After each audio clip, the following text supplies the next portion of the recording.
My wife cheated and left me. When I told her she couldn't have my stuff, she laughed and said she didn't want any of it.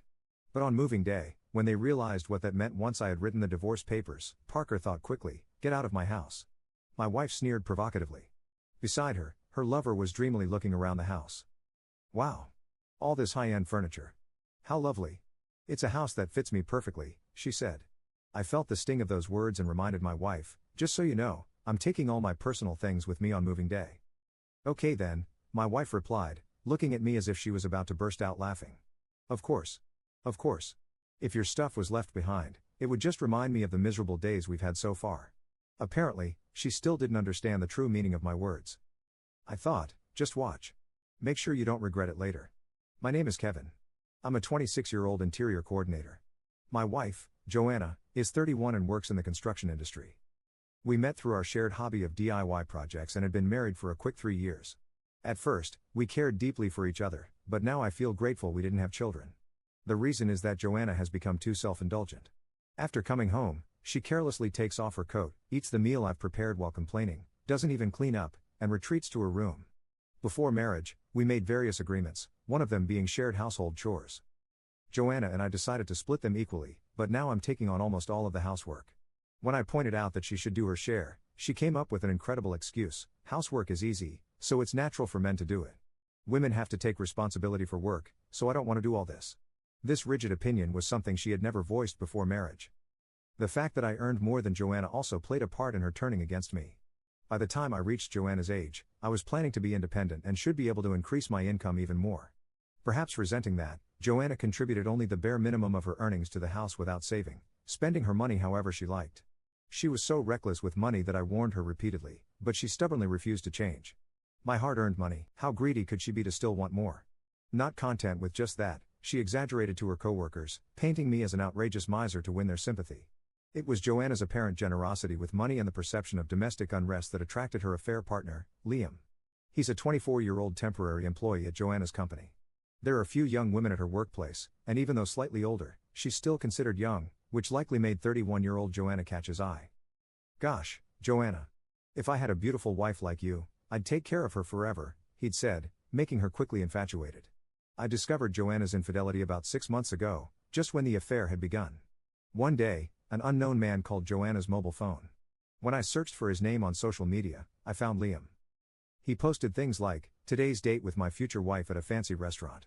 I'm so nervous since it's my first time," along with photos of himself unmistakably with Joanna. I saved all of them and also retrieved their exchanges from Joanna's phone. From the dates, conversations, and details about the places they visited, there was no doubt that she was cheating. When I found out about her infidelity, I felt neither anger nor sadness, only emptiness. I understood that getting lectured when coming home tired wasn't pleasant, but all those discussions were necessary for our future. Maybe it was harsh, but to have an affair just because you're fed up with family life after only 3 years? I sighed heavily. Certainly, I couldn't afford to be down and do nothing.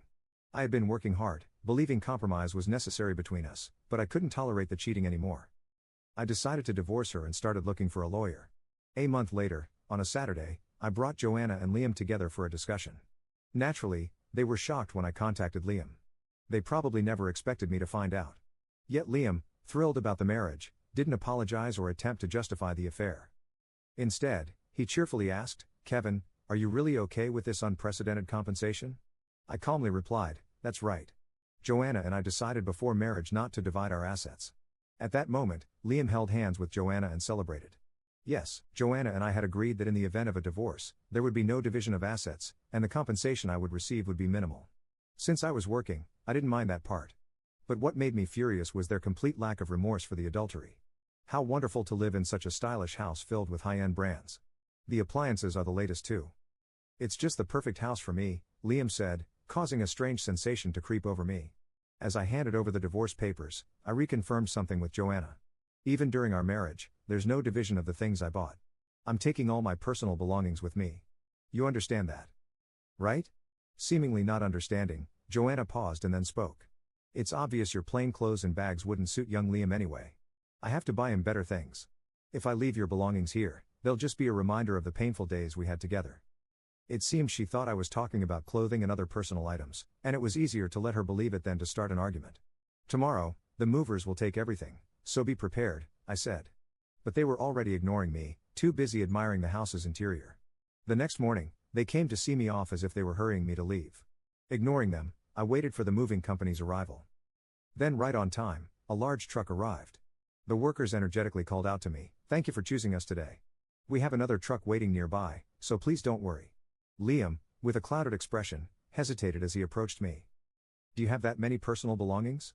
I held back a laugh and barely managed to answer, "The house itself belongs to Joanna, but all the appliances and furniture are mine." That's why I said there would be no division of property. Hearing that, Joanna rushed over to me, her face turning bright red. "All the furniture and appliances are mine." Part 2. My wife cheated and left me. When I told her she couldn't have my stuff, she laughed and said she didn't want any of it. But on moving day, when they realized what that meant. They had been in this house for 3 years. "Just take your stuff and get out quickly," Joanna demanded. I had reached my limit and finally burst out laughing. She truly didn't understand what no division of property meant. Just because she'd been living in the house for a few years, she thought it was hers? "You must be joking. Hey, you're not really planning to take everything, are you?" Joanna, perhaps panicked by my attitude, lowered her voice to check with me. Meanwhile, the movers continued steadily transporting the furniture. "Don't worry," I replied. "The only memories of living with you I'll leave behind." At that, Joanna ran to the study in a panic.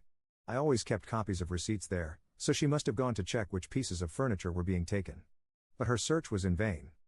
There wasn't a single piece of her furniture or appliances in this house. Joanna had inherited the house from her parents, who owned it as a rental property. Not wanting to spend on personal items, she had furnished it with second-hand furniture and appliances.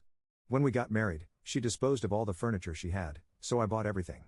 Naturally, as an interior coordinator, I chose luxurious, famous brand items and carefully arranged them for a visually pleasing atmosphere. The upscale furniture made the house look opulent, far from its second-hand origins, even if I say so myself. Liam, Joanna's affair partner, couldn't help but be enchanted as he looked around.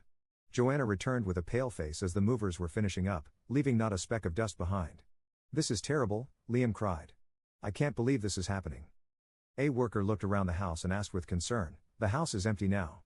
Are you sure this is okay?" "Yes," I replied. "Since I'm moving out, I'm taking everything I bought with my own money. Please deliver it to my parents' new address." The movers loaded the last items and drove off briskly. "Hey! I didn't hear about this. What are you going to do?" Liam continued to yell, but then a car pulled up, catching Joanna off guard. "Wait. Who's coming now? What are you plotting?" she demanded, looking utterly bewildered. "Karen, it's been a while. Is it true you're giving me the wallpaper?" A friend of mine emerged from the car. "That's right. The wallpaper too," I said. It had been custom made by a designer friend, and I had paid for it. Since the wallpaper was reusable with a bit of maintenance, it could be used again without any issues. You're going to peel off the wallpaper too?" Liam stared at me in disbelief, but my friend simply shrugged and began removing it. "Please, can you at least leave that alone?" Joanna pleaded, but I ignored her. "If you see my belongings left behind, you'll be reminded of me, and that's unpleasant. Right? So I decided to give it all to my friend," I replied, watching as she grew confused and panicked. Without the tasteful furniture, appliances, or even wallpaper, the house now looked older than it actually was. For Joanna and Liam, who had dreamed of a life in a stylish home, this was a harsh reality. They seemed too drained to argue as they stood dumbfounded, watching me leave with a smile. I used the furniture and appliances in my new home initially, but soon got tired of them knowing Joanna had used them. So I contacted a friend who worked as a buyer to sell them. Fortunately, they were in excellent condition and sold for a higher price than I expected.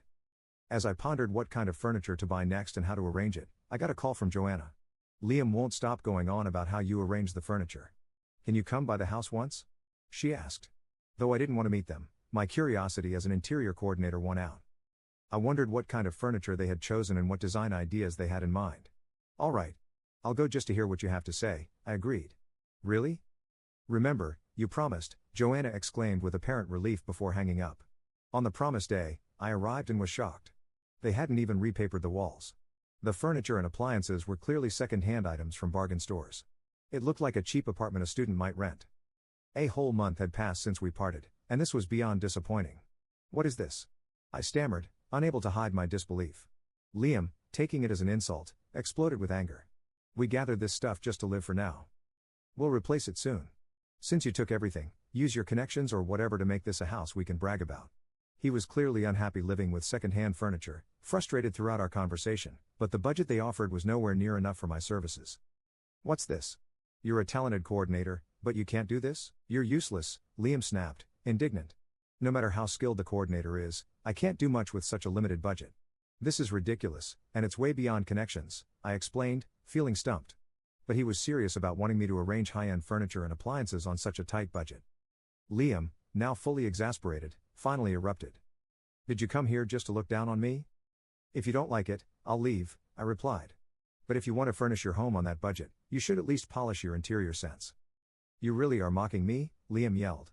Just because you have a fashionable job, don't get overconfident. Hey! Stop it. Joanna tried to calm Liam down, looking exhausted. Liam, please be quiet. I'm sorry for the noise, she added, weary. After everything, I had to marry Liam.